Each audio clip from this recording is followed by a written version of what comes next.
Louisville City makes 2 changes. Both of them are in the back with Jones and Adams coming back, and Totsch makes his 300th. One of the greatest substitute goal scorers in the history of this league, Kyle Edwards, gets the start here tonight for Hartford. Yeah, it's going to be interesting to see how there's not much to be lost if they lose this game. So they really probably going to take the game on the front foot and go about trying to be as offensive as they can. Week 34 of the USL Championship. The regular season finale is underway here in Louisville. With Louisville's approach and mindset of being defensively solid and not allowing many goal-scoring opportunities. If the conversation before the game was, hey, let's be as defensively concrete as we can, continue to focus on that objective. McFadden throws it in. Goodrum denied the first time. He will not be denied the second. Lou City's top scorer bags his 13th and puts the boys in purple in front 1-0. That many touches your box and be as clinical and deadly as you can with this on the counter-attack. Just the second touch that Louisville City have had in the attacking box so far in his opening 40 minutes, and it converts into a goal.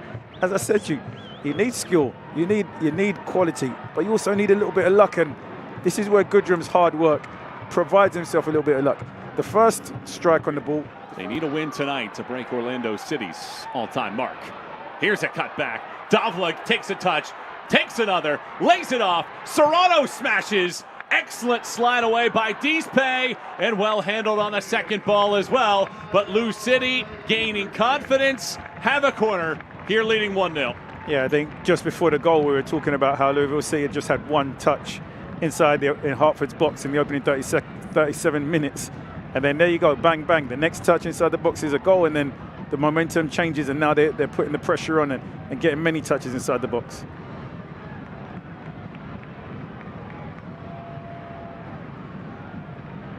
That number's quickly changed from Louisville City have now had 5 touches inside of Hartford's box. Hartford have had just 2 touches inside the Louisville's box.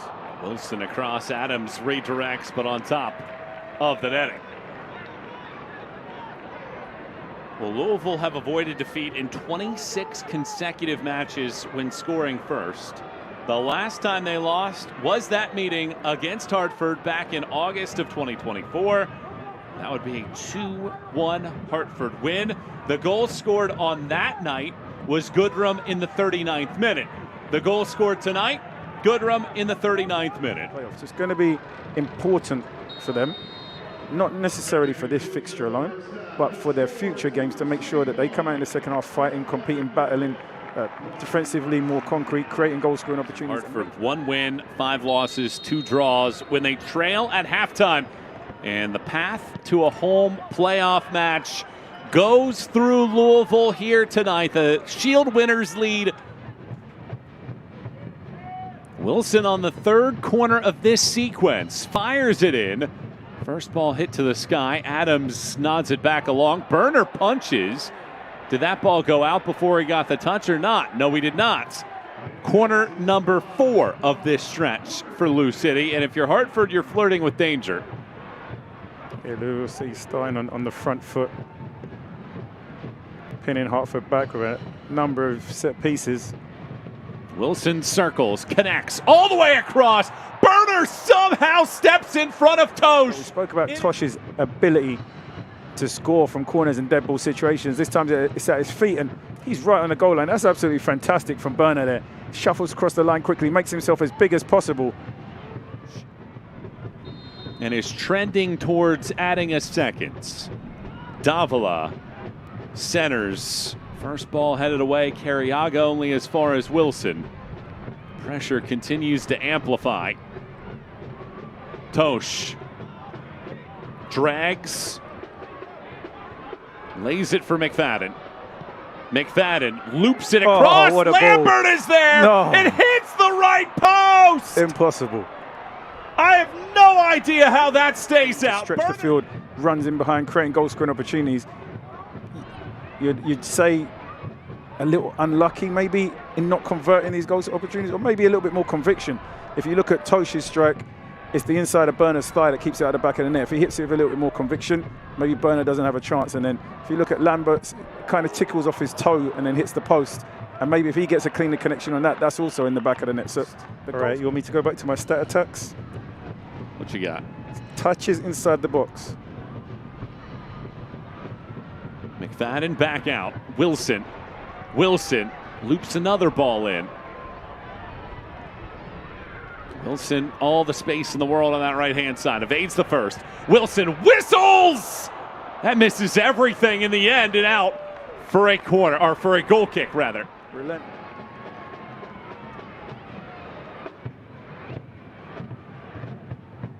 I know it's Halloween approaching, but I'm not sure Hartford were looking for that Halloween horror movie in the first half. This performance, in all honesty, if you're going into the playoffs with legitimate... Perez pushes it across. Goodrum just nudges it, but misses the cage. The goal-scoring opportunities are there. Maybe you're just asking for a little bit more conviction in the players getting on the end of them in terms of converting them. Louisville this season has scored 30 goals in the second half. The second best goal scoring team in the league. These two teams are excellent. Denied twice within a yard in this second half. Totsch by Burner, Lambert by the right post. All right, you want me to go back to my stat attacks? And obviously there's no more NSL. So now you have all of the strongest teams at the second division level competing in one division. So it's a little bit harder now. The opportunity, just need a little bit of conviction here. Goodrum just needs to wrap his foot around this. And he just guides it past the post. Probably just lacks a little bit of belief there, if you ask me. He just needs to wrap his hips around it towards the far post, or just drill it with his laces. Wilson, it's a break now for Lou City. Ownby angles. Brian Ownby flies. Burner leaps to the sky and pushes it out. Good defending here. Presthus, it's 2 versus 1. He gets across. He puts enough pressure to knock Ownby off balance. And Burner, fantastic save. Quick turn from Wilson. Arcs it around. Ownby touches. Guides it into the path here of McCabe. His first touch. McCabe shoots. It rattles off of both Presthus. That should have been back in net. Great pass here from Ownby. Good run from McCabe. I think when he composed himself, he could just cut it back here for Davila or Wilson inside the box. He opts to go alone, and Samadia charges. Samadia pushes it in. Off of the touch. Galina. Mishi Galina. Loss comes out. He had not been asked to do anything all evening, but in the waning seconds, Damian Loss seals a 5th consecutive clean sheet